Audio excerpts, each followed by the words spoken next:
Hello, Space Junkies, and welcome to What a Piece of Junk episode number 162. I am your host, Scott Baltman, and joining me to talk a little Star Wars is my original podcast co-pilot, Mr. Derek Marsh. Derek, how's it going out there? It is going all right. It's been cold, obviously, in the polar vortex of what is in the south for a while here, but hopefully warmer vibes are heading our way. I actually have to travel to Atlanta this week, which is supposed to be in the mid to upper 60s, which is okay. But at least here in Lexington, it's supposed to get into the upper 50s or low 60s as well. So, which we need because there's actually still been snow on the ground, which is crazy to think how long it's lasted. Yeah, hey man, lower 60s. Come on, that's fine. That's prime weather. A balmy temperature. And you know who enjoys his balmy temperatures? That's right, my original Wookiee co-pilot, our very own Dave Filcloney, the gooey chewy man of 1,000 nicknames, Mr. Nathan Miracle. Nathan, what's up? That's right. I do like balmy temperatures because when it's too cold, it's just, you're cold? You would think the fur would help, but not as much as you would think. See, because you go inside where it's warm because people have the heat on, and it gets all damp because you're kind of sweating. Then you go outside where it's freezing cold or below freezing even, and all the moisture freezes in your fur. Yeah. Not that I've had this occur. That's how you get sick, by the way. That is how you get sick. The clamminess. Clamminess. Anyways, we're not here to talk about Futurama, but we are here to talk about Star Wars. And this week, we don't have a whole lot of current Star Wars productions going on, as most of you probably know who are watching our show or listening to the podcast after the fact. So we're going to talk about some nostalgia-related stuff, because that's kind of stock in trade for a lot of Star Wars fans these days, especially Star Wars fans of a certain age. Born in the 80s or sooner or later. Or even earlier. Yeah. So anyway, we're going to talk about, in my opinion, the one Star Wars project that saved Star Wars back in the 20th century. And that is, of course, Timothy Zahn's expertly written and rip-snorting good yarn, the Heir to the Empire trilogy of books. Now, this is the first Heir to the Empire, or first Thrawn trilogy. Some people like to call it that. I like to say Heir to the Empire trilogy these days because it's less confusing and less ambiguous than the Thrawn trilogy, because we've actually got like 3 of those now when we include Legends properties like the original one from the 1990s, which is the one I'm talking about.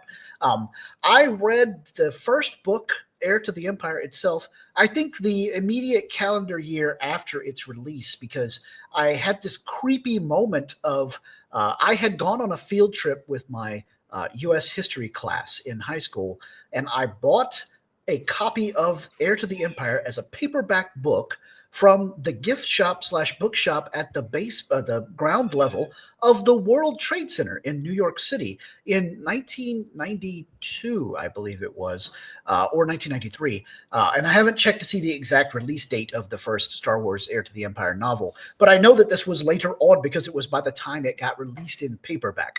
And kids, back in the day, books didn't come out in paperback at first. They almost always came out in hardcover editions first, and then later a paperback version was released that would be slightly more affordable.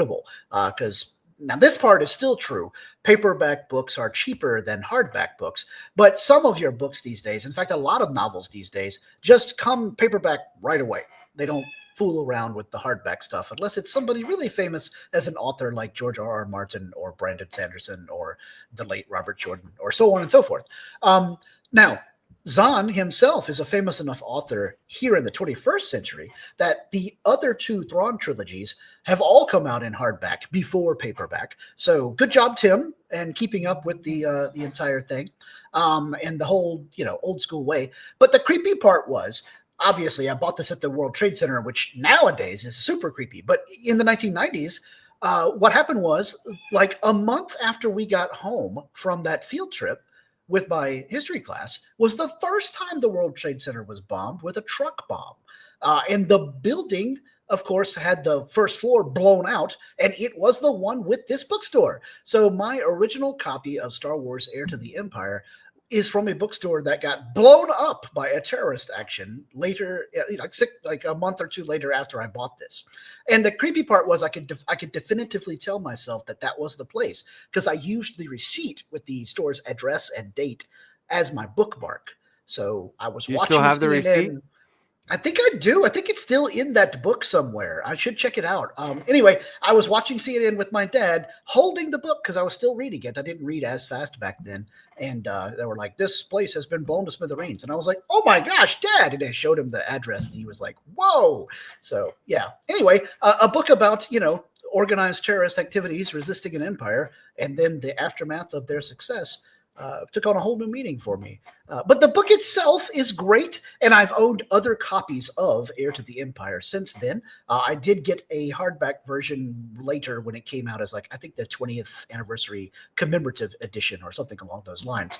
And I did get Timothy Zahn to sign one of my copies of the Mara Jade card for Star Wars CCG when I met Tim at Dragon Con many, many years after Star Wars CCG stopped being produced. But of course, I still had the card, which was awesome. Now, the holy grail of getting Timothy Zahn, author of Heir to the Empire, to sign for SWCCG is, of course, the unreleased promo thing that has him as Talon Card, Shannon McRandall as Mara Jade, and Michael Stackpole as... Was it Michael Stackpole or I thought it was Kevin J. Anderson? Now I'm going to have to look this up while you guys debate. Anyways, the three of them... I'm not going to debate. Yeah, right. The three of them are on the card. Corin Horn is there as portrayed by whoever the guy was. It is Michael A. Stackpole. There we go. Ha! Look at me remembering more stuff from the 1990s. My bad. Anyway, so yes, there's a card that was unreleased, and then there's also an objective that has all three of them on it. If you can get all three of them to sign it, that was pretty cool back in the day.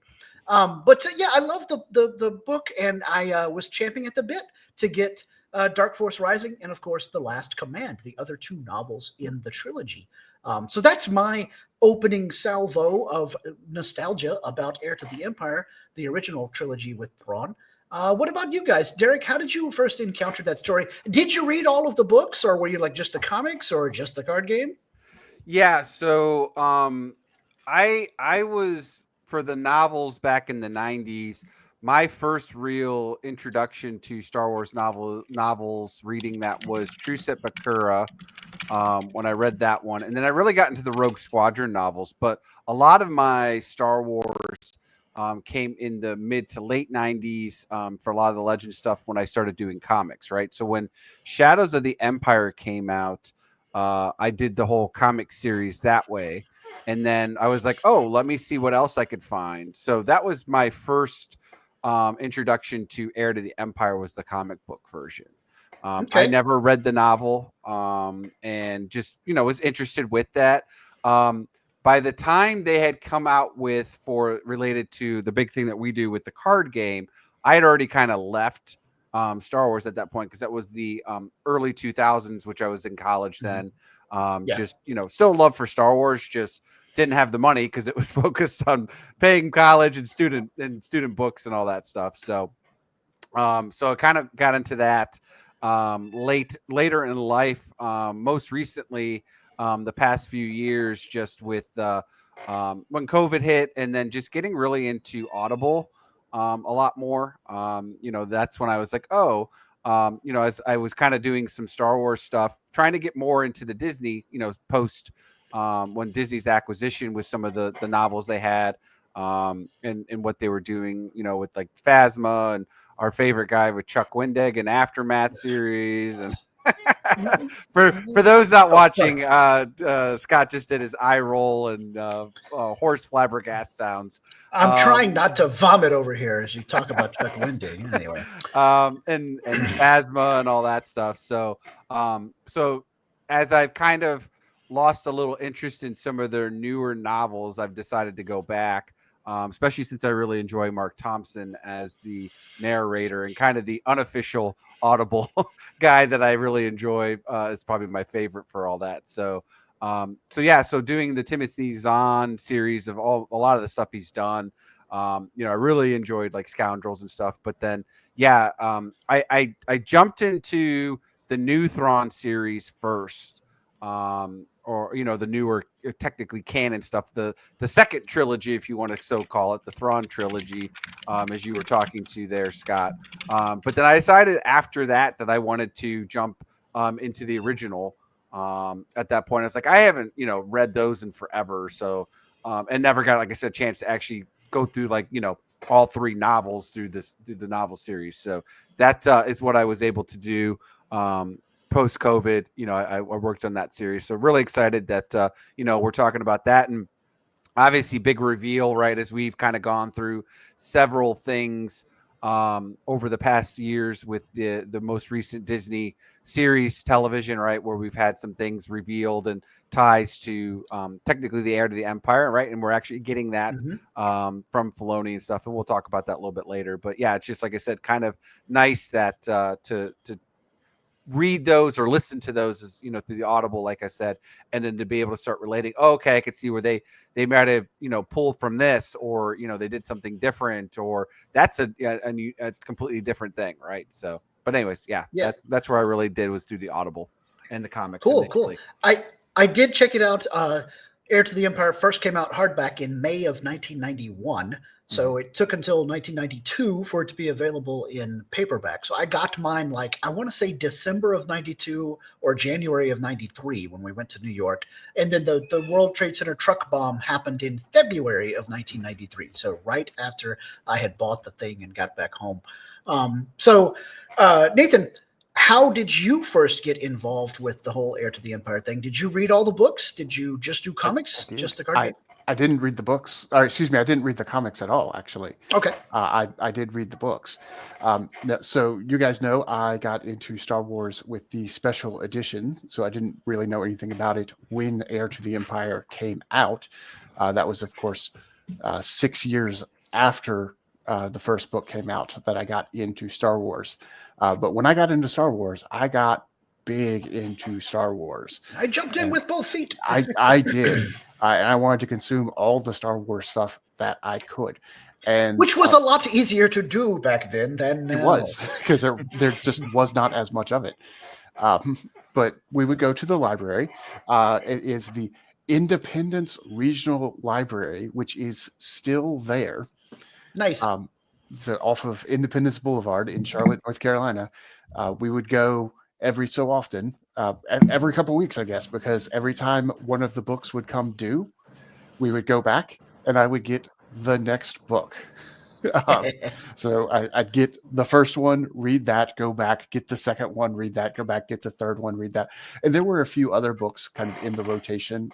I, Jedi was one of them. I was going to say, if you were just going to grab new Star Wars novels at the library in that year, you had a lot to choose from, actually. Yeah, and then Kevin J. Anderson did write a bunch of the Rogue Squadron ones. So that's why I got the two names mixed up, because Corran Horn is part of Rogue Squadron, but was actually created by a different author. But the books had enough crossover that, in my mind, I kind of conflated the two. So the things that I got from that library were those Star Wars books and the first 6 Star Trek movies on VHS. VHS, baby. Good times. And I would watch those back to back to back as well. And then once the VHSs of the special edition for Star Wars came out, I got that for Christmas one year, and then that kind of became my, every Friday watch a movie, and it's going to be a Star Wars one.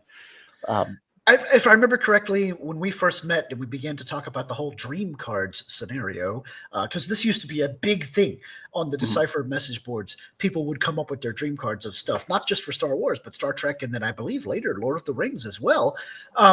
You did your first dream card work, perhaps influenced by some of the novels, with like WebEx or something that involved using a keyboard on the television. Web TV. That's it. Web TV. That is correct. Web TV. Yeah, a short-lived thing, but we had a little remote keyboard. Yeah, and you actually connected this box to the television and used the television which is hilarious, because the monitor that I'm using right now is a television. I've just hooked the HDMI cable into it. And I was going more to say, it funny- wasn't short-lived. It was future sighting because now that's what we do. because funnier than that, not just hooking your computer to a TV, but I mean, every streaming box, like Amazon Fire TV, there's a web browser built in, and you can use your remote to go to the Silk browser. I did that earlier tonight at church, trying to play the preview of a song that the choir was practicing via the Silk web browser on Fire TV, which is horrible, by the way. I pushed the wrong button, and all of a sudden we were on Hulu watching Sigourney Weaver fight the alien queen, and everybody was teasing me that I My did that on- bad, Pastor. Yeah. Oops. I didn't want to watch Aliens. I told my minister of music after I did that, and then I got it back onto the correct thing. Now you realize if that had accidentally started playing Star Wars, I wouldn't have turned it off. We'd just be watching. Oh yeah. Well, you'd And still she be was all, there. I know. It wouldn't be done. What you really should have done is made sure it was Duel of the Fates because they use a choir. So That's you should have true. been doing that. We could just be singing the Darth Maul chorus, which is literally what they sing. In any event, though, web TV, a little ahead of its time, as Derek said, because now we all have probably some stick or box or just built-in OS Yeah, it's on smart our TV. TVs. Smart TVs that include going to the web browser to do stuff sometimes, especially if you're going to do YouTube. I know a lot of YouTube apps are not great, so people just go to youtube.com on their browser or whatever. Anyways, but yeah, that's really cool that you were doing the dream cards. Now, did you do any dream cards inspired by Heir to the Empire or other novels of that era for you? Not really, and I'll tell you Okay. exactly why. Because I was using web TV. The way that I made the dream cards, web TV had a build your own website thing, and it was the most rinky-dink thing. But you could put GeoCities, cool eat back your heart then. out. yeah, you could put a picture and text next to the picture, Okay. and you could take a screenshot of whatever was actually on television. So Oh. I would hook up the VHS and web TV at the same Yes. time, and I would play through Return of the Jedi, and it was usually Return of the Jedi because Decipher made their sets in chronological order, so they hadn't, they hadn't gotten to the Return of the Jedi stuff yet. So I'd play Return of the Jedi, pause it on. Actually, I couldn't even pause it because if I paused it, it's a VHS. It had those lines going through it. Yeah. Yeah. So I'd have to like know when the screenshot was coming up. Precise photo. Click. Click. Yes.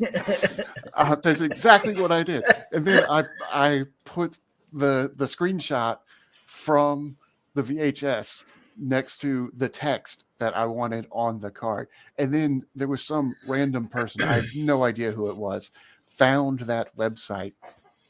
And it was somebody who played the game because I had mentioned it on the message boards. And they found my website. And they took all of that text and the snapshots that I had taken from the VHSs, and they made graphical dream cards of them. And then we got Who would do such a thing? Then we got to see. Wouldn't it be some hilarious from if that was me? Decipher. It was not. Yeah, exactly. Yeah. Because eventually Decipher literally. was all like, no one can do graphical dream cards. Yeah, I got an email from them saying, "Hey, we need you to take these down." So that's what ended my website there. I responded to them. I've taken down my website, but I have no control over this other guy's website. I will reach out to him and ask him to take those down, but I can't. I can't physically do that. But he eventually did take them down. But it was a lot of fun. Did you save them somewhere? Did you save them somewhere? Sadly, no. I wish I had. That would have been an awesome episode of this podcast. It would have. I got really close on some things. Of how they actually turned out by Decipher. Yeah. So like I named the Millennium Falcon Gold Squadron 1. Nice. Which then Decipher did as well. And I had some people tell me, "Oh, why would they ever do that?" I'm like, "Well, it fits the naming convention. Yeah. Nobody calls it Gold Squadron 1, but that's what it would be." And then I got Luke's lightsaber almost completely correct, but that wasn't that difficult because it followed suit with all the other existing lightsabers. It wasn't that much different. I'm trying to remember some of the other ones I made. Did you make tons of Ewoks? I did not make tons of Ewoks, but I did make some Jabba's Palace stuff before that came out as well. And I believe I made an undercover Lando, but I didn't know his undercover name, so I got that name wrong. But very importantly, I made a card that was from the Jabba's Palace section called the Mighty Chewbacca. Yep. Which I then use as my forum handle on the Decipher boards. Which once I moved over to playing Star Trek, I kept the Chewbacca part of that and added Founder because of the founders who are gelatinous goo and can take on the form of other creatures. The idea is they took on the form of Chewbacca, and that's where Gooey Chewy comes from. Yep. So my nickname, my primary nickname, one of 1,000, comes from the web TV Dream Card series. And Return of the Jedi, of course, is the important movie as far as Heir to the Empire is concerned. Yes. Because it picks up about 5 years. 5 years later. So a lot of the stuff that Timothy Zahn was tying up came from what would become episode 6, Return of the Jedi. And so that was kind of the pinnacle of the technology that you could experience or expect in the Heir to the Empire book. And then also Dark Force Rising and The Last Command. Although the idea was, I guess, spoiler alert for book from 1991. The idea was that Grand Admiral Thrawn, the last surviving Grand Admiral of the Empire at this point in time, was such a tactical genius that not only did he have a plan that, I mean, frankly, was going to work to overthrow the New Republic and bring back the Empire, but he also knew enough about the other resources at the access to the Imperial Remnant that he had this whole idea about retrieving the Katana Fleet, which was a group of old school, help me out, guys. Was it Clone Wars era dreadnoughts, right? Were they all the way back in the Clone Wars? Yeah, they were Clone War dreadnoughts. I think so, yeah. Yeah. So the idea was to find them because they were somewhere out there. They got lost or, lost to history, as it were. I was going to add, and also back then, the premise was Clone Wars was not something that was only 18 years prior to the Battle of Yavin. Clone Wars was 100 plus years. Yeah, not only were the Clone Wars longer ago, but the Clone Wars didn't happen in the way that they ended up happening in the prequels. The clones were not the same thing. Yes, at indeed. all. And the clones didn't happen the same way either, but we'll talk about that in a few minutes here.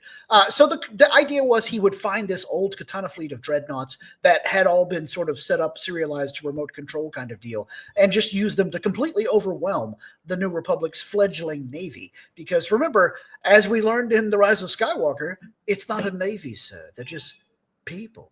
And so that's kind of what we had with the New Republic for a while, especially only 5 years after the overthrow of the destruction of the Death Star 2. Anyways, and again, Thrawn's plan would have worked great, except, of course, evil feeds upon itself, and he met his comeuppance thanks to the hands of his bodyguard, a character, his bodyguard, who has already shown back up in the New Millennium as a different story. So we'll talk a little bit about that in a second too. Yes, that's right, still the bodyguard. And in this case, the new version of the bodyguard didn't actually end up betraying Thrawn. So he just got killed. Well, didn't he die? Yes, yeah. Well, I mean, presumably, no body was found. I'm just pointing that out. I mean, we still, I didn't see him actually get sliced by a lightsaber. Right. And even these days, just because you see that happen doesn't mean that you're not coming back. So yeah, let's go ahead and do the 5 questions. So if you listen to our show on the regular, we normally do these 5 questions about some Star Wars television production or movie, perhaps. But we're going to do it for the entire Heir to the Empire trilogy of books from the 1990s this time around. So, Derek, we'll start with you. Question 1: what did you like best about this trilogy? So the one thing I always enjoyed about Timothy Zahn is his attention to detail and just his willingness to really put in some time and effort in his battles, right? When he writes and they go through that and just really coming up with some clever like tactical things, right? Like I'm guessing he starts at the end and works his way backwards because some of these things would be like, how did he would I mean, I don't know how I would have ever came up with this. Yeah, like right. but probably I will say probably one of the most, and this is where I would say he's really stuck to this over the past two new trilogies, kind of this theme around cloaked asteroids. Yeah. And I thought that was really cool. The fact that was like, oh, like, because again, cloaking was more of a Star Trek thing, right? We didn't have a whole lot of that, and so the fact that they brought some of that technology in, but like I said, just the concept of the way they used it. And the fact is, it's like he wasn't there to like destroy like a planet with them. He was using it basically saying like, people didn't know if they could leave ever, right? So like these, just to have them delay, several months in his initial plan, that people would be stuck on Coruscant without having the ability to leave I thought was a pretty cool concept. And it's just those types of things, like I said, that I really enjoy in Timothy Zahn's writing, where he comes up with these clever sequences and the way he tells the battles and the outcome, and obviously Thrawn is a really good character in the way he does it, and just being that kind of, like I said, tactical genius that he is. But like I said, those were just some of the minor things, like I said, that in his writing I was like, oh, that's clever to think of ways of how you can still keep it within the Star Wars universe. And like I said, that was just one of the things that always sticks out to me,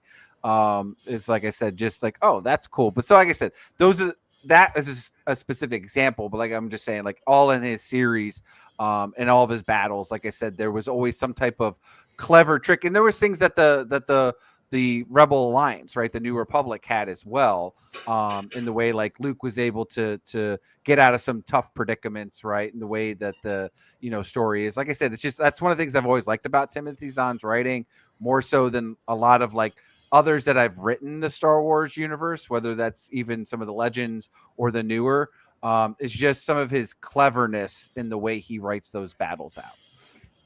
Yeah, totally.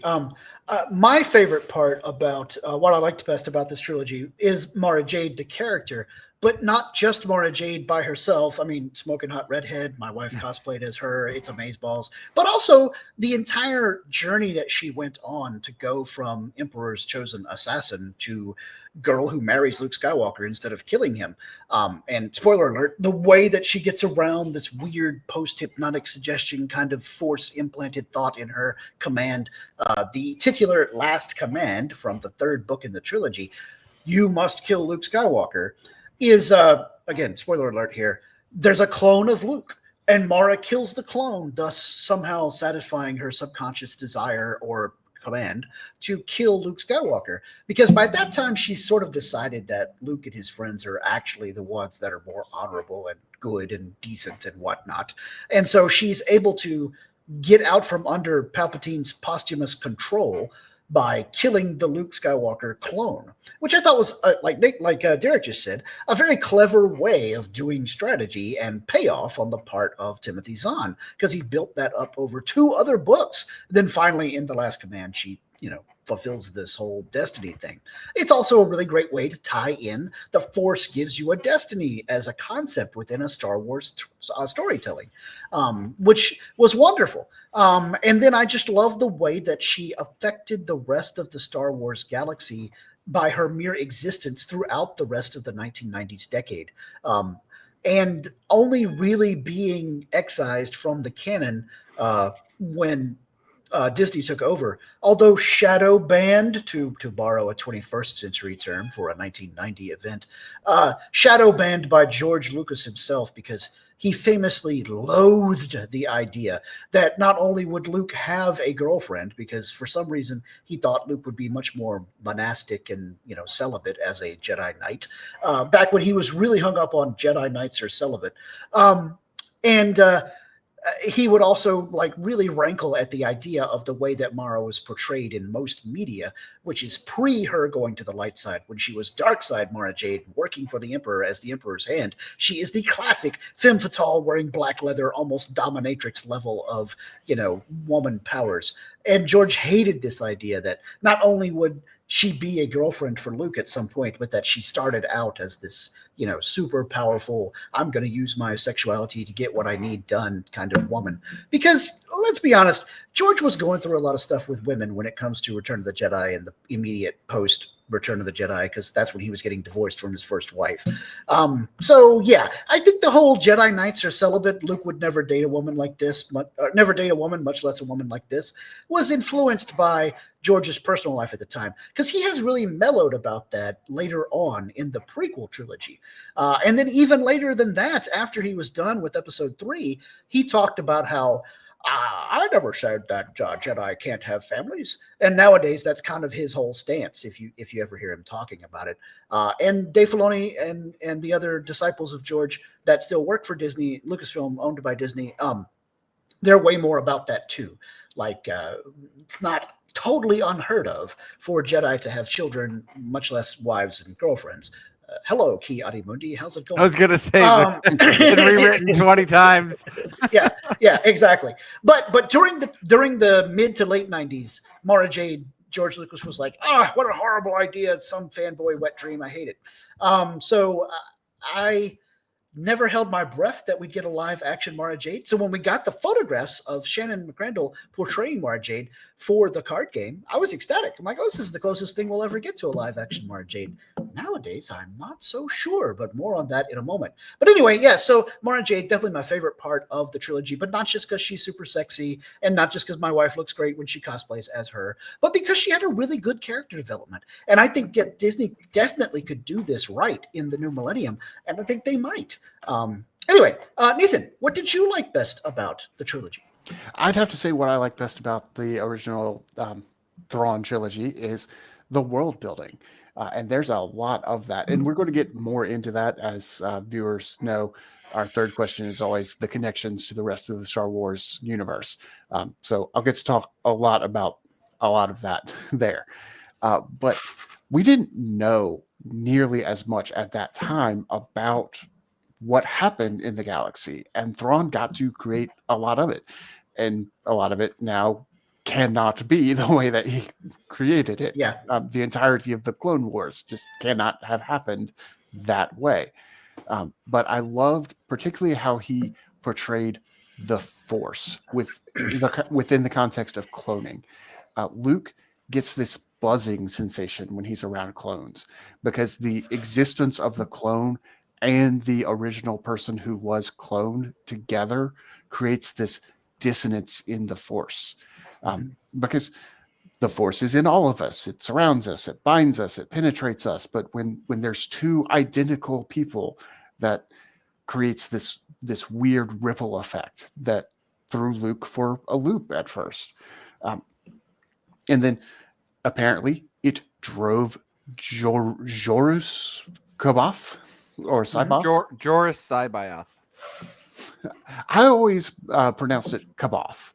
But you only see it written, so I'm not sure if it's C'baoth. Well, that's how Mark Thompson pronounces it. I was about to say, if you listen to an audio version of Heir to the Empire, Mark and other narrators who talk about C'baoth, they do the soft C, not the soft C. C'baoth. Okay, but Joruus with 2 years went because he's a clone. Okay, yeah, he's a clone. He went crazy because of that Force dissonance. Which is a really cool idea. And then the way they solve that is with the Ysalamiri, which are a species that have evolved to push back the Force because the predators on their planet use the Force to hunt, which is an interesting concept in and of itself. This is a unique species. And Mara Jade, it turns out, went to that planet and joined this pirate band because the Force kind of didn't exist on that planet, and that silenced that last command that Scott was talking about. So we have all of these cool connected things that really expanded the idea of what the Force is and how it works and how cloning impacts the Force, most of which is now, out the window. But it was really cool at the time. Yeah. Again, as I said for the premise of this entire episode, this is the project that saved Star Wars in the post Return of the Jedi era. So again, Heir to the Empire came out originally May of 1991. May of 1991 would have been an epic month to release a new Star Wars movie set after Return of the Jedi. And at one point, George Lucas had planned to do just that. But then all the stuff happened with result of Return of the Jedi, and he was like, nah, I'm done with it. Star Wars is over. This is the last Star Wars, which he said like 3 or 4 more times. And so the novels came out and did well enough that, like Derek was talking about earlier, later on inspired Shadows of the Empire, which was kind of another way of doing more Star Wars with everything but a movie. So that's a really great summation there, Nathan, about how it took those ideas and made them more interesting, even sometimes, than what we have now as a result. But of course, we wouldn't have all of that stuff as a result if this had not been done so well. So excellent job. All right, let's move on to question 2. Derek, what did you like least about the trilogy? So I mean, there's a couple of things in this Heir to the Empire that you could probably nitpick a couple of things, but nothing really that upsets me, that gets me like, that wouldn't have happened, right? Like, I'm sure might be some people out there, but again, at this point in time, it's technically Legends canon, so it doesn't really impact anything in the current story, because they can pull whatever they want and do it, and that just becomes the new canon. And plus, as you mentioned, right, we've talked about, like, there's just so much in that 90s and early 2000s before even the prequel trilogy comes out, and even afterwards, that there's just a lot of, they again tried to keep some some order with it, but there's just a lot of different writers and stories. It's a sprawling mess at the end. So it's really to say, like, good thing the internet technically, or at least social media, didn't exist back then, because it would have been totally like, that's not my Star Wars, and yet all the fanboys are like, this is my Star Wars. It's like, but if it would have been back then, you would have just been pissed off too.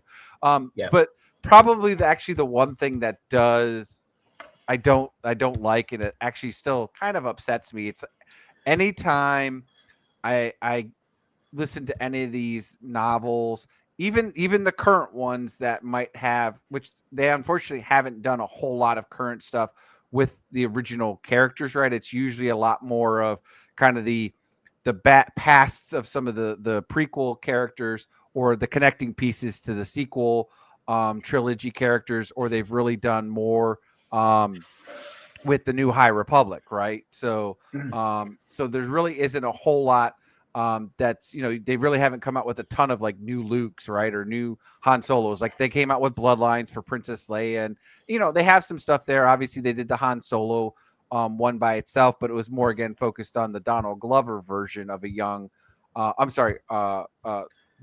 Aaron Alden Ehrenreich. Alden Ehrenreich, and Donald Glover's Lando version than it was with Billy D. Williams and Harrison Ford. So the one thing that upsets me is that when I'm listening to Mark Thompson do these characters, and again, yes, they're not like phenomenal, but they're pretty good and pretty spot on for doing, the actual actor character voices and stuff like that. And it upsets me because here we are, in this story, for example, is you got all of our heroes again together, right? And it's like, it upsets me that we'll never get that, right? We'll never get that again, unless if you go really into heavy deep fake CGI, right? Where then you just still know it's not the actual actors portraying them anymore. And that's probably the one thing that always upsets me when I'm listening to these, like I said, whether it's Legends or the new stuff, that anytime you have those original characters together, we didn't get our Picard season 3, bon voyage with everything. So, like I said, so there's some things you can nitpick about this. I'll really have an opinion at some point if we ever get to do some of the newer Thrawn stuff. If we ever cover that, or if I'll just do a solo and you guys just listen to me, I don't know, right? Or I'll do a snippet, because we haven't done snippets in a long time, but something on myself. So about some of the newer stuff. But yeah, I mean, really, just overall, like I said, that's probably the one thing I would say that I least like about it is that it reminds me that of a moment we'll never get. Yeah, yeah. Well, I mean, I feel like we might get it, but we would have to recast. So, I mean, that would be it wouldn't be exactly the Well, same. correct, but I'm saying that's not the thing, right? Because when Mark does the voice of Han Solo and does the voice of Lando Calrissian and Luke Skywalker and to some degree even Princess Leia, like it's those mannerisms, it's the voiceover, right? Mhm. So that you picture them in your mind as you're listening to them, and you're like, it brings a smile. But then I'm like, why couldn't we ever get something like that, right? Where you just like I said, kind of get the another moment, right? So. Yeah. Anyways, The other way I think we might get the actual Heir to the Empire original Thrawn trilogy story is if they do a Legends continuity animated version of it. I could see that happen. But I would see that. Like I said, which would still be cool. Don't get me wrong. I would love that, right? Not to take anything away from that. I mean, I think they should still do that with Shadows of the Empire at this point. Oh yeah, that'd be great. Give us the updated version of Clone Wars, right? When they did that whole CGI version. I'd be even fine if it was in that art style too. Or do it like that art style that slightly modified that they did for Bad Batch. Yeah, Bad Batch, right? Or or any of the Clone Wars series stuff, but or give us for heck an anime style would be really cool. I mean, you have the Katana fleet. Come on, it writes itself. All right, correct. There you go. Anyway, so my thing that I liked least, I'll go pretty quick because, like Derek said, most of it's great. I did not really enjoy Jorah Sabath's whole storyline kind of thing. Like I get how he was there and of course why he was there, but it felt a little wonky at times. Like he's just he was almost just a proxy for Palpatine. Like he even had this crazy idea about having his own empire, as it were. And so it was done moderately well, but at that age in the 1990s, so in 1992, I was always like, how is there still a Jedi around before we really got deep into the character?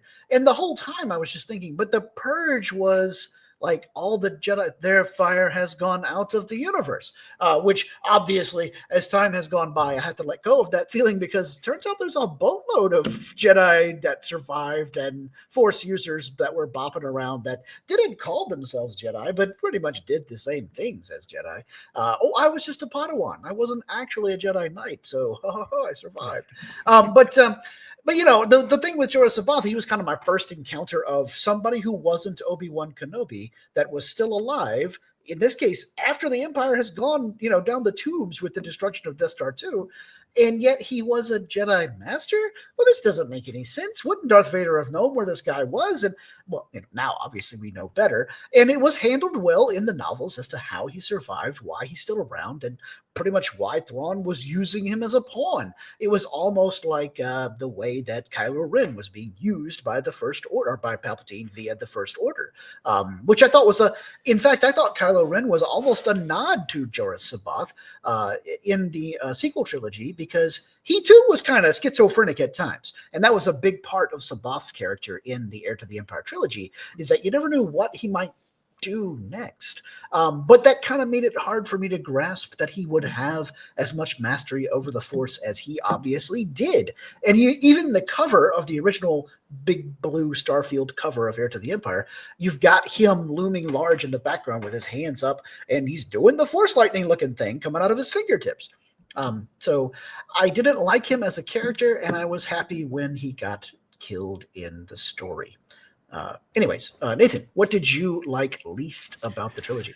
There is one particular scene that stands out as what I liked least, and it's a scene where Luke is in his X-Wing.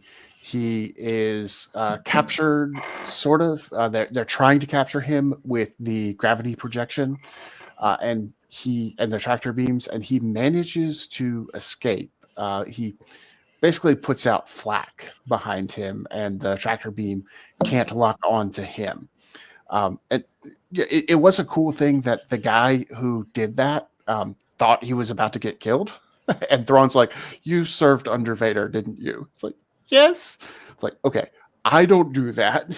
Your job is now to figure out how to get past that particular defense. You're not being killed, which that part was cool, but it cracked something in Luke's X-wing to do that, and he jumped into hyperspace, and then a few light years down the road, stalled out on the side of the hyperspace lane, basically. And then Mara Jade finds him, and that seemed really, really convenient. Except like Luke should just be dead. Yeah.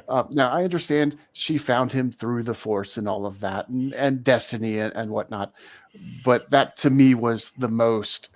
Yes, this happens because the plot needs it to moment of the entire trilogy. I have one minor correction for you. Flak is what you throw at aircraft. Chaff is what the aircraft ejects to avoid missiles and other things locking onto them. Maybe that's what it is in this universe, but in the Star Wars physics and the Force. Anyways, but yes, I remember that scene that you're talking about because I thought to myself, unlike you, with the what a contrivance, which is true. But all I was thinking was, why don't X-Wings have chaff launchers in the first place? Why did Luke have to get creative and do the thing that he did? Yeah, no, that part was cool. The escape part was cool. The part that I didn't like was Luke is just stranded in the middle of space. And even at that young age, I realized space is huge. This is something I'm not sure. It's big. Really, really big. I'm not sure J.J. Abrams ever caught on to just how big space is. He needs to read more Hitchhiker's Guide to the Galaxy. He really does, because he did it in Star Trek and Star Wars, where things just and frankly, Douglas Adams is a much better writer than JJ. But anyway, that's but that's neither here nor there. So you know who else is a better writer than J.J. Abrams? Timothy Zahn. That's right. He is, and he's better than the whole Mara Jade happened upon you. But like you said, it was a fairly minor thing, and this is a space opera, so we sometimes have because plot. Well, and there is at least some explanation. She kind of has this Luke Skywalker radar sense because of the last command. That's why she could find him. So it's not totally unexplained, but it's a bit of a contrivance. Yeah. All right, let's move on to the big meaty question here, because man, we'll have a lot of answers on this. Derek, I'll let you go first this time. Once again, what connections do you see to this trilogy in the current Star Wars galaxy? Because stuff from the Heir to the Empire trilogy is getting reintroduced seemingly almost every 6 months or so these days when we look back at beginning with Star Wars Rebels almost. Yeah, I mean, I didn't make a list for all this stuff, right? I mean, there's little things. I mean, the big thing was obviously Thrawn, right? At this point, we're hoping at some point we'll get Mara Jade. That would be really cool. We've obviously had quite a few conversations about where they could have that, who could even play it, right? We did that just not that long ago, where Screen Rant did, 10 actresses that could potentially play her.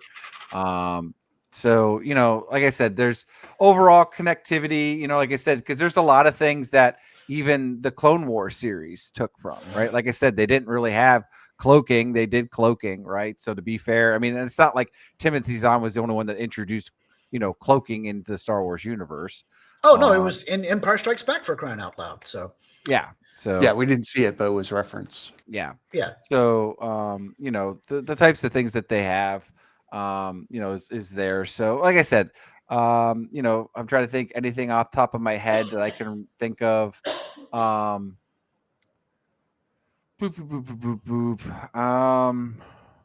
mean, obviously the big thing that they did, have callbacks, when they did have like Mara Jade went back to Endor, right, in the original Death Star 2. It was different than what we got, right, when we get in the sequel trilogy, that it's crashed onto the planet, bits and pieces where they could do, not to say it wouldn't have been there, but they had the references of Mara Jade going back there and getting the visions of the Emperor.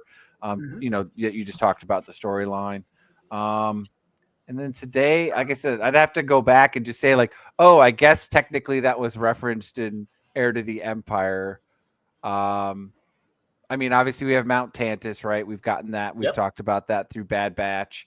And then cloning was legit cloning. I did like your call out about potentially some Kylo Ren there, and then obviously Snoke and what he was doing, commanding, talking through, right? That was something that Jorah Sabaoth did, right? He could command really far off with the Force, and like I said, what Snoke was doing there. So that's all I can really think of. I'm not going to drag it out too long. So okay, yeah. I'll let Nathan do a few because I know he's got a few, but I'm going to do just one here. It's also from The Rise of Skywalker, so not that surprising because I feel like Abrams and the screenwriting cadre drew a lot from The Last Command when they were doing the Rise of Skywalker script, because we had this secret hidden fleet of a bunch of Star Destroyers, dreadnought class cruisers, if you will, that were serialized and controlled through one node, right? That's just like the Katana fleet, something from an ancient war that people forgot about or didn't know where it was, lost out in the Outer Rim area. And while you didn't have Grand Admiral Thrawn seeking them out, Allegiant General Pride was kind of like Thrawn. He was very devoted, but he sort of hated the idea of summary executions, except for Hux. And I mean, who didn't want to kill Hux?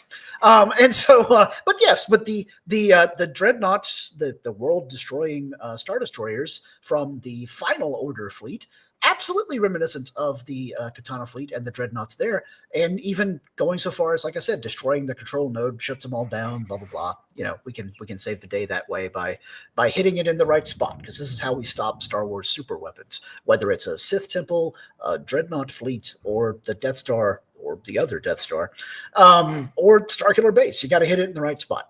I think that right there was a huge nod to bringing back a concept that Timothy Zahn first introduced for the Star Wars galaxy anyway.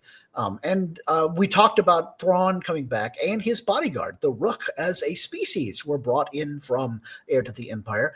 And we even saw artwork, because Thrawn's big on art and studying art for cultural analysis of his opponents. Artwork implying the existence of the Isalamiri, if we haven't actually seen them yet. I just knew they were going to show up in Star Wars Rebels, but not yet. I think that might be one of the things that Dave Filoni's holding on to for the movie or live action version of this entire story, or at least Thrawn's grand plan. Clearly, he has some grand plan. We even saw pieces of it, obviously, on the live action debut of Thrawn in the Ahsoka series. Could that be what's in those cargo things that they hauled off on? I still think that has something to do with like zombie troops or more Night Sisters that are in suspended animation to bring to life. But it could be a Salamiri. You are right. That is possible. That they've like kept those things in stasis somehow, and they're like this super endangered species that are so rare and ancient and forgotten. But they're going to unleash them on an unsuspecting prime galaxy all the way from Peridia.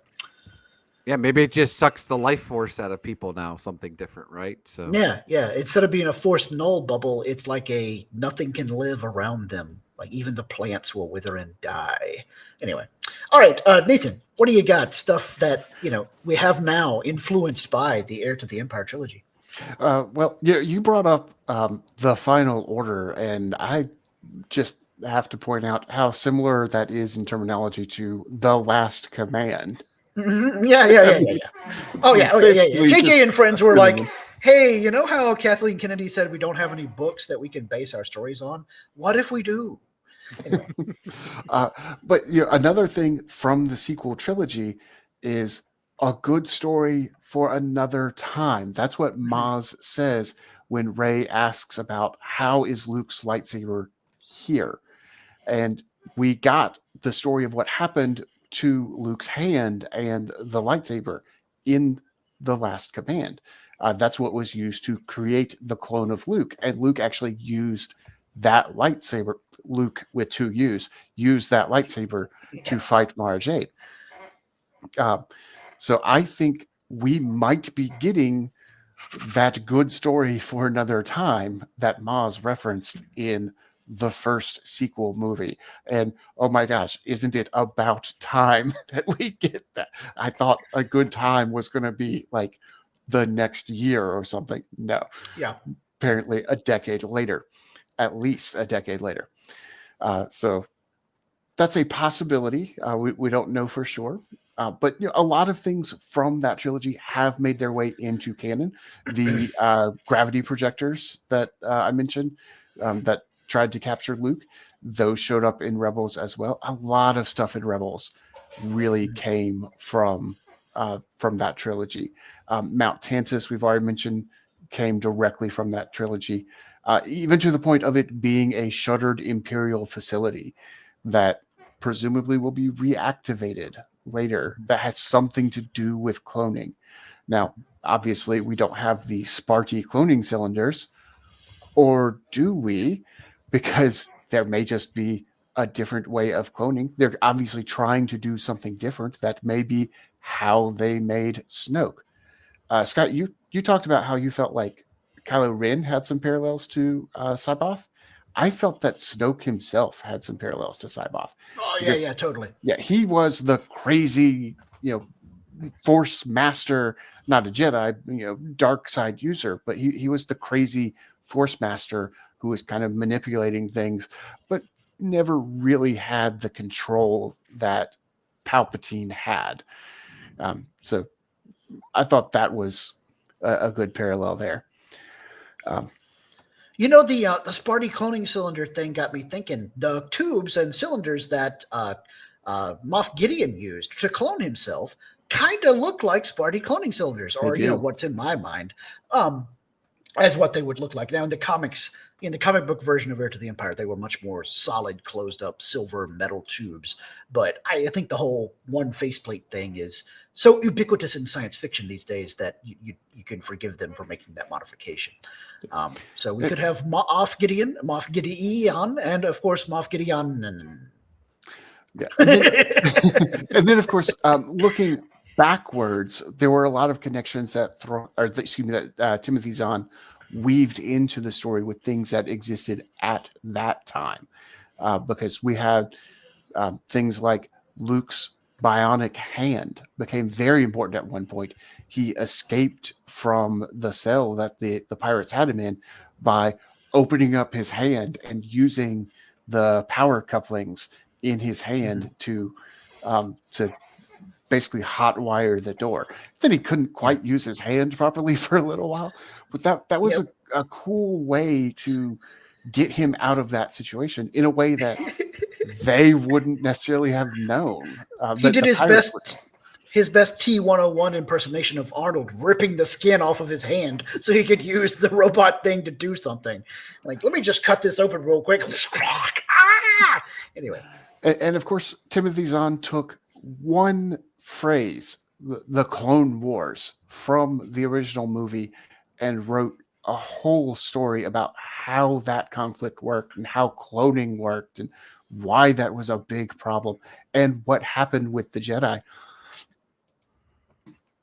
Cyboth, the original Cyboth, was sent out into the unknown regions, and Thrawn knew about that because he also had connections to the unknown regions. So he knew the destiny of the original Cyboth and that this clone wasn't him because he knew that Cyboth was dead. So again, all of that not canon anymore. Obviously doesn't mesh with what we got. Even in Outbound the flight prequels. never happened. Yeah. But it was a great experience to see the world building that Timothy Zahn put into it. That could have been what Star Wars became, but we just went on a different path. Yeah, absolutely. And we're still Great making analysis. And we're still making it. Yep. Great analysis, and I think we may see some things like Sparty cylinders and, of course, Mara Jade herself come back into canon in some form. Okay, so question number 4. Which kind of clones are better? The prequel era ones that are all a bajillion copies of Jango Fett, or the whole Sparty cloning cylinder system that are copies of one specific person, one specific copy of one specific person, like Luke and, of course, Joruus C'baoth. Derek, what do you think? Which one do you prefer? So, actually, I think they're kind of the same. So they could be, but they definitely weren't made the same. But yeah. Well, this is where I was going to go. So to me, obviously in Palp's original plan of what he did with the clones and how we got to that, right? So if you're thinking of what they actually did in, unless if I'm misreading your interpretation, but you're saying the prequel era ones. So I'm assuming post, you know, Heir to the Empire trilogy, you're talking about actual George Lucas's prequel. Canon. The Kaminoan way of making clones, which is correct. like Okay. Xerox copies. So that's what I'm saying. So to your point, if we just would have gotten it in the Clone Wars and what we got then, and we didn't get sequel and we haven't gotten Disney Plus, then I would say, probably looking at it. I mean, both serve their purposes. To me, I like the concept better in the Dave Filoni and George Lucas version, just because to me that's what in Heir to the Empire really what the clones were, right? They were able to be mass produced and they were there to do like simple functions, right? The version you get of Luke and Jorah Sabaoth, to be fair, at least with the Luke one, like he was more just a roid raging lightsaber swinging guy, and they dealt with him pretty quickly, right? Joris, however, they didn't go too much into detail of like all the things. I mean, they're just saying like he was, cloned from a Jedi master, that was cloned, but you don't really know if but then was he growing in an incubator for many years, right? And he matured properly versus I think it was like 60 days. They said the ones that were going to pilot the Katana fleet, right? Versus what we know in the prequel era. To me, though, it's interesting, though, because really, to be honest, I think they're the same now because what the story Filoni wants to tell and has been telling for many years now, to be fair, of how they're going to take what was once the clones used in the Clone Wars and how they're basically wanting to get to what Palpatine wanted in Rise of the Skywalker, a new body, right? And and they've been failing this whole time to be able to get that Jorah Sabaoth version, right, where they could actually have a force wielding, high dark Jedi master version that could consume it as a clone, to your point that you're saying. So I mean, like I said, personally I like the clones, but the fact that we're literally spanning 50 years and we're still not there yet, you have to think about like how really special then Jorah Sabaoth is, though. Now granted, he went mad, but the fact that he's able to do what he's able to do at that point in Heir to the Empire goes to show you how well that clone is actually capable of, right? And what the things that they're able to do. So, but to me, but to me, that's where we're actually getting where those clones, what they did in the Clone War era, in the prequel series, in the Clone Wars, Bad Batch, and all that. That's what, and then obviously we got Mount Tantus, right, in the Bad Batch series. We've gotten quite a bit in, revealed in the Mando series. We got things that led in the Rise of Skywalker. That's what they're trying to do, is to get basically at some point we're going to get some type of Jorah Sabaoth. It may not be named that, but it's going to be some type of, we're trying to build a shell for the Emperor, and we have to, but he goes mad or something and, takes over the lab and kills a bunch of scientists, right? And he's on the rampage, and there's Mando and Grogu having to save the day from a mad dark Jedi. Yeah. I like the idea here that the two types of clones have almost been merged into one now with the new canon. But what I think is really going to happen with Mount Tantus and the way that Moff Gideon was cloning himself is that we will have 2 or maybe even 3 different ways to make clones that are canon in the Star Wars galaxy. We almost have this already with what Quill says in season 1 of The Mandalorian when he's talking about Cara Dune, who I think will eventually make her way back as at least a character mentioned in the new productions. I don't know if Gina Carano is ever going to come back as an actress, but stranger things have happened. Bret Hart is in the WWE Hall of Fame. Anything can happen if the money and the crowd support is correct these days. So I think for me personally, I like the way that they eventually did the Clone Wars in the official canon in episode 1, 2, and 3, or well, 2 and 3. But storyline wise, I love the Sparty cloning cylinder idea of what the Clone Wars were. Because in my mind, I've mentioned on the podcast several other episodes over the years, the Clone Wars, when I heard Obi-Wan say that phrase in episode 4, and we never thought we'd ever see the Clone Wars on screen. I thought it was a reference to when you had important people like Kenobi be copied multiple times because they're so good at what they do. We want more of them, which, to be fair, is because I'm a big fan of Dune, and that's how Gulas work in Dune. But that's a whole different podcast. Please listen to the Lethal Mullet and the Spice Cast. That's not what it's called. Anyways, listen to Adam O'Brien talk about Dune on Lethal Mullet stuff, and you can get more about Gulas, and we only copy the important people. And I thought that the Clone Wars were when all clones of one of the important people fought amongst themselves for superiority. There can be only one. I mean, there can be only Obi-Wan Kenobi. And that's exactly what I thought the one in his name was about, is that he's the Obi-Wan. He's not Obi-2, Obi-3, Obi-4, or unless Obi-0. if you're Ewan McGregor's brother, though, he's Obi-2. Right. Yeah, Air Force He is pilot, Obi-2. Obi-2. He is Obi-2, and that just made me die laughing at the concept, because you could hear young Scott had thought about the Clone Wars a whole lot before even perhaps one Mr. Filoni had thought about the Clone Wars, and I just knew it was about the different copies of Obi-Wan fighting amongst themselves. Obi-0, of course, is the original Obi-Wan, the template. He didn't make it.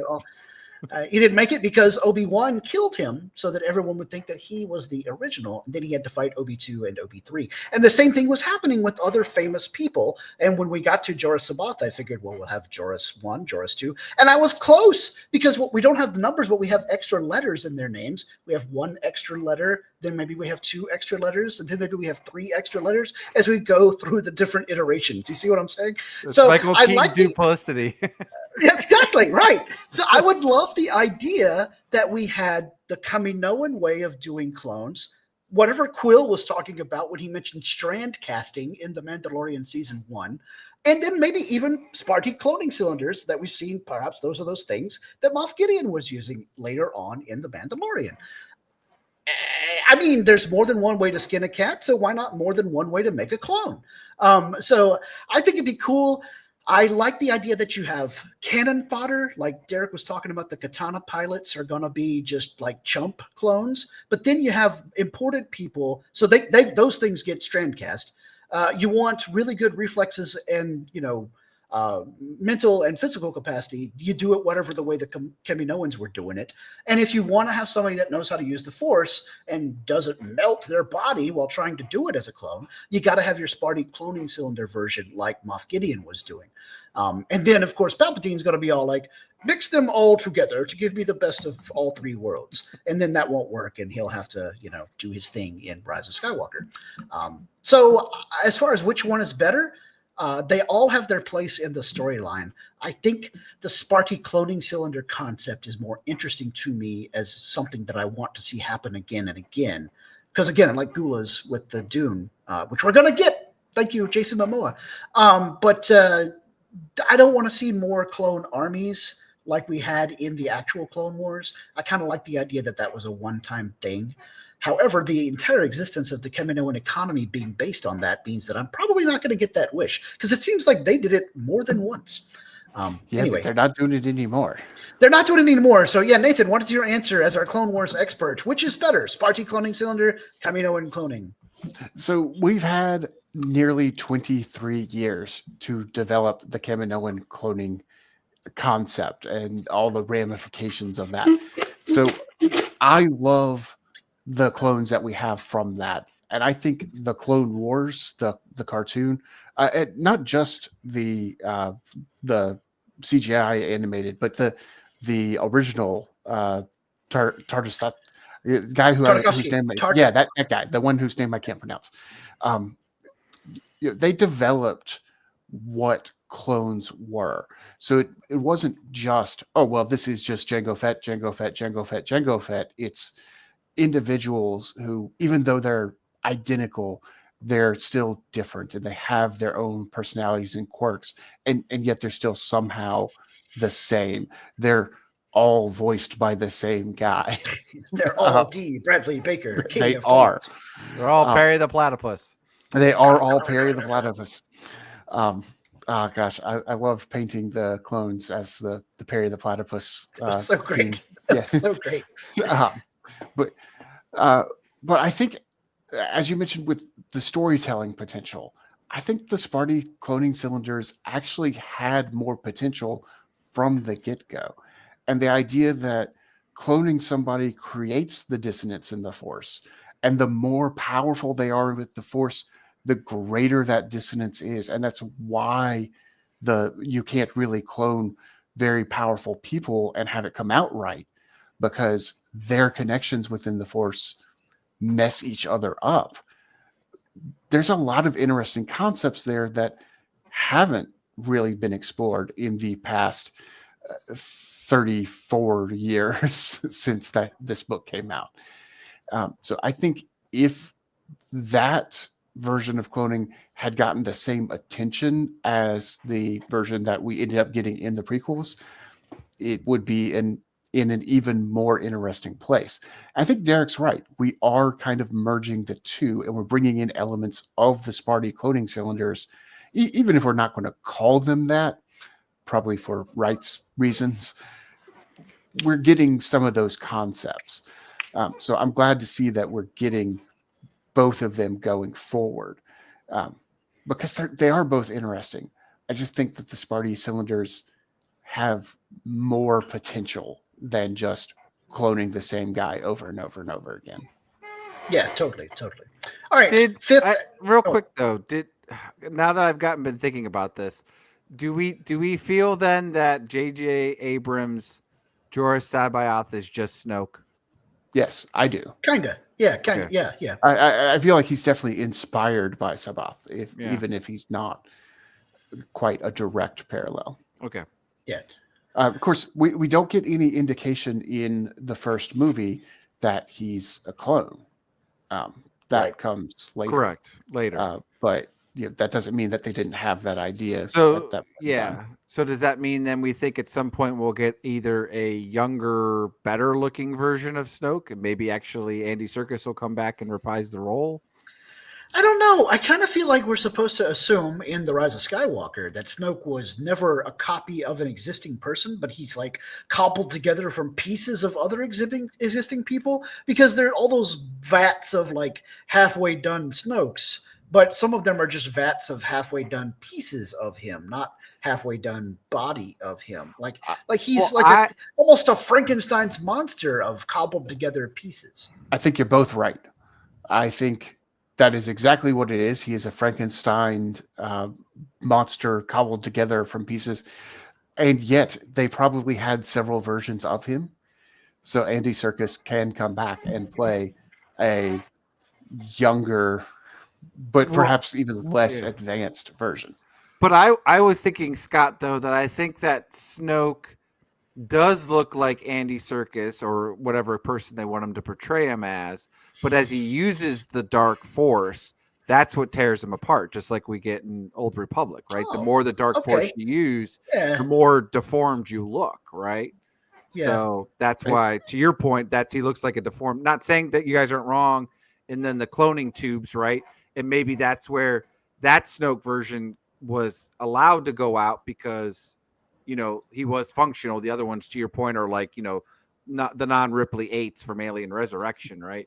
So he's the one that got out, is allowed to do it, but he's just torn apart because the dark side of the Force tears you apart from inside and outside, right? So, and when you're a clone, you're not as resistant to it as you were if you were biologically existing. They were still couldn't get to the point where Palp was then able to be successful, because otherwise, you're right, he would just turn into a mush at some point. Well, I think he was created with the dark side of the Force. So unlike, say, Darth Tyrannus, Count Dooku, I don't think he started out looking all that human, because he started out with that corruption. Because the partially cloned pieces that we see are already funky, dissolving. Yeah, maybe creepiness. But it could be that that's because they're in the cloning vat liquid and were just left there. Well, they could have. That could be actually one of those could be actually what was left of Snoke, left over after Rey and Kylo cut him in half, and they're trying to now clone that clone because that was the only clone that's been successful, right? Yeah, because contrary to popular belief, that ship was not destroyed when the Raddus hit it. It took heavy damage, and probably wasn't super functional, but most of our main characters were on the ship, and pretty much all of them survived. Yeah. The only one that I would consider borderline main even was Phasma herself, who did get killed on the Supremacy, but like not because of the attack, because of Right. Finn. But did we know she's dead because we see her fall off screen into a fire pit? I that's true. fully believed she was going to come back in the next movie, and was disappointed that she didn't. Yeah. Yeah, she could still come back now. I would love to see her come back with a gigantic scar on her face. She's got to be a bounty hunter now. Absolutely. That'd be awesome. Yeah. Anyways. A scar face bounty hunter, and still have Gwendolyn Christie play her. It'd be awesome. Absolutely. Absolutely. She's doing some crazy thing of, still trying to bring back a version of the Empire. That's how the Imperial remnant always works. I just assume that, I mean, the fact that to me, she was never tied to the First Order, right? Because, obviously, if you remember her Phasma story, right? Like, she just did it just to survive, and because she they was were powerful. Opportunistic to the ultimate degree. To me, if the First Order's over, then she's just going to either join the new Republic or whatever, or be a bounty hunter. I mean, she's be a bounty hunter. Skills, here it is. She's off working with DJ, who is also the ultimate opportunist. They are a great. They're a great couple of weapon smuggling, bounty hunting. Go for the highest bidder. It's their new version of Han and Lando or Chewie. DJ, we don't know, and he's part of the reason I caveated that most of them survived. We don't know if he survived because we don't see him after the hit. Don't we? He left before the hit, right? It's not clear if he actually made it off the ship before the hit or not. He was walking toward his new ship, getting on, and then kablamo. But I mean, he may have gotten out. He may not have. It depends on whether they actually want to write any more stories for him or not. Quite frankly, that's probably why they left it like that. They're like, otherwise you have to pay for likeness and image and all that stuff to Benicio del Toro, or we'll just say, we don't know. So yeah. Anyways, all right. Fifth and final question. I'll go first on this one. What do you hope Dave Filoni does with this story of Heir to the Empire going forward? I hope that first and foremost, Mara Jade shows up in some way. Knew that was coming. Secondly, I hope that he incorporates the whole cloaked asteroid weapon thing. Mass drivers, which is what the technical term for using asteroids or other chunks of space stuff as weapons via manipulating gravity, have been a sci-fi trope for your hard sci-fi since at least the 1950s, if not maybe before that in some format that I don't know about. And so this idea of mass drivers as a weapon of mass destruction was a big thing in sci-fi, the kind of science fiction, military science fiction that Timothy Zahn was writing before he ever got a job as a Star Wars writer. Now, obviously, he was not unsuccessful with his own series and original characters and military sci-fi, but clearly he made his bones and became famous because he was a really great Star Wars writer in the post-Return of the Jedi era, and even today. I think that is a masterstroke of something that you can bring into Star Wars with little to no problem, and it'll fit perfectly. And some people, especially younger fans here in the new millennium, might be all like, man, Star Wars is so cool because they got the whole asteroid gun as a weapon. That's a great idea. Talk about an original concept. And I'll just be like, anyway, but I hope they bring it around, and I'd love to be on Facebook or Twitter or TikTok or whatever we have by the time this shows up to tell all those young bucks, no, you morons, this has been around since last millennium. And then I'll explain to them who Londo Mollari is and why he regrets using them in Babylon 5 by the great J. Michael Straczynski. Nathan, what do you hope that Dave does? And no fair using the Filoni net to figure out what he's gonna do that you already know. Man, now I gotta pretend that I don't know any of this. Yeah, mass drivers. Okay. Math drivers, yes. 1 + 2 + 1.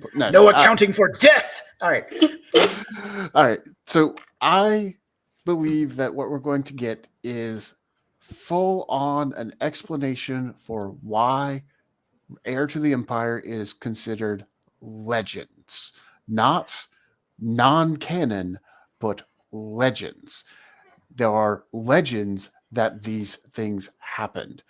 And the way it's going to work is much of what happened in that trilogy is going to happen, but with different characters. You're going to have Ahsoka. You're going to have Ezra kind of taking Luke's place. So you're going to have a lot of the same story beats, but with different characters. And then the explanation will be that over time, Luke, being the legendary figure that he is, people just kind of insert him in. He must have been the Jedi guy who did this. Leia must have been the person who did that. Han must have been the person who did this because they're such legendary figures. So sometime hundreds of years in the future, it has become legend that the way it happened in the Heir to the Empire books is what happened, but that's not actually what happened. Legend doesn't always match reality. Okay. I dig it. I was just thinking earlier when we were talking about Luke as a clone that wouldn't it be wild if during whatever version of the story we get from Filoni Heir to the Empire, the Luke in the black cloak that came and got Grogu and like wrecked shop on all those Dark Troopers was the clone Luke. Because people were like, this doesn't really jibe with the way that Luke is in The Last Jedi. Or, of course, the fanboys wanted to go the other way and say that Black Cloak Luke is the real Luke, and the guy who died in The Last Jedi was the clone. Disney could save face if they did that. But here's the thing. It absolutely jives with Luke's portrayal in The Last Jedi, because in The Last Jedi, Luke flat out says that he bought into his own legendary status as Luke Skywalker, Jedi Master. And what we saw at the end of season 2 of Mandalorian was him doing exactly that. So I'm sorry to all the people who say that those two are irreconcilable. No, he just literally said he did that sort of thing. But you wouldn't be upset though if they do either version though, because it would either way is. I mean, it would be fun because it would make Luke a canon, and then that of course gets us one step closer to the debate between Sparty clones versus community clones. Yeah, but we're going to end up having Ezra. That's what we keep saying. Or Ezra. Ezra. Yeah, extra A's. I want extra A's, not extra E's. That's what I want. I want extra Z's. I want extra Z's. Ezra.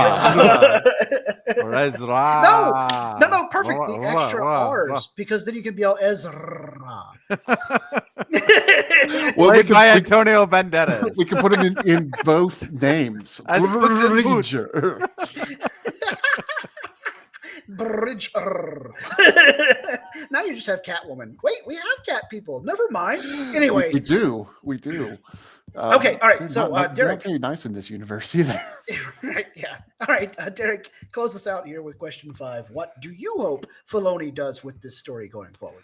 I mean, obviously, yeah. I want some of the characters. That would be nice. Again, if you think about the timeline specifically, I won't name Mara Jade, but if you think about the timeline, why wouldn't we want to get a Corran Horn and then we get Patty Jenkins Rogue Squadron, right? Yeah, totally. Get that introduced, and then he can be, introduce that new character, because obviously we're not going to get Wedge at this point, but we could get Rogue Squadron, right? And it'd still be somewhat not the Poe Dameron version that people thought we were going to get, which again, I'd be fine with Poe Dameron version. Yeah. Just give me it post Rise of Skywalker where it could fit better and be a little bit more free to write better stories. I feel like if they do it between the timeline of while he's still part of the Resistance, it'll, I don't think it'll be as clean. So, but no, the one thing that I like I said, I mentioned earlier, right?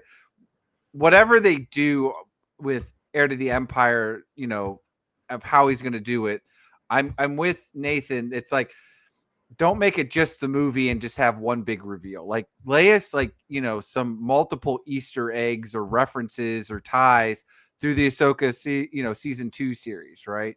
or whatever, we're going to get with Mando and Grogu, the movie coming out, right? And then if we get Mando season 4, like give us some of those things that can tie back into it, that makes it feel like it's a bigger picture, right? I mean, we just talked about, the wonderful thing about Heir to the Empire was it created more, expanded the Star Wars universe, right? So take that expanded universe, all the things that we have going on, all the shows, right? Like we didn't get anything technically. I don't think we got any Heir to the Empire Easter egg relations in Skeleton Crew. But that would have been cool again if we just would have gotten something, or nobody's called it out yet, right? That I could think of, like, oh, there was something there, that referenced it in the ship or when they were on the pirate planet or something, right? So, or anything that they reference that. But anyways, to me, that's what I want. Whatever it is, just don't make it just, oh, it's a slight nod, right? Like I said, if that's what Thrawn's transporting is, the Ursulama, or however you pronounce them, and that, or if there's some other tie to that, or maybe that's his cloaking technology, right? For your asteroids, right? Something like that is cool, right? Like we need, that's kind of like a big reveal, but don't just leave it at that. Give us something else. I like Nathan's, thoughts that it could be, again, what's the story told, right? For all we know.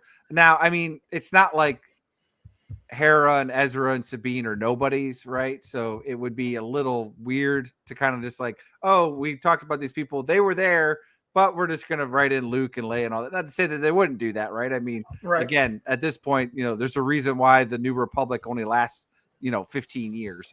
Right. So don't put it past them to put, that type of thing in the media. But anyways, I just, like I said, want something that's going to tie multiple things, not just one thing, right? Multiple characters, multiple other ways and storylines would be cool. Just to make sure we get, like I said, get a nod to what, again, us fans that really enjoyed it, the Legends canon, right? Anytime they can do those types of things, bringing them in, those nice trickle and sprinkles, those are great. Cool. Yeah, I agree with you. I want it to be a definitive thing. That's a great idea. All right, well, we're going to go ahead and close out this episode of the podcast, but first we'll do Derek's favorite part of the show, and that is, of course, what Star Wars t-shirts are we wearing this week, or, as we have expanded it over the years, what Star Wars merchandise are we bopping around with this week? I'm going to go first because I finally have my own What a Piece of Junk t-shirt with our epic logo exclusively on the Fandom Podcast Network. And you guys can, of course, get one of these of your own in whatever color you like. I enjoyed the joke about having a red shirt, but it's Star Wars, not Star Trek. Plus, I don't look good in black, so, no Luke Skywalker Jedi Master cosplay for me. I'll just stick with old man Luke. All right, Nathan, what do you got? Well, I have something new that I received as a birthday gift from one Steven Suits, a good friend of ours.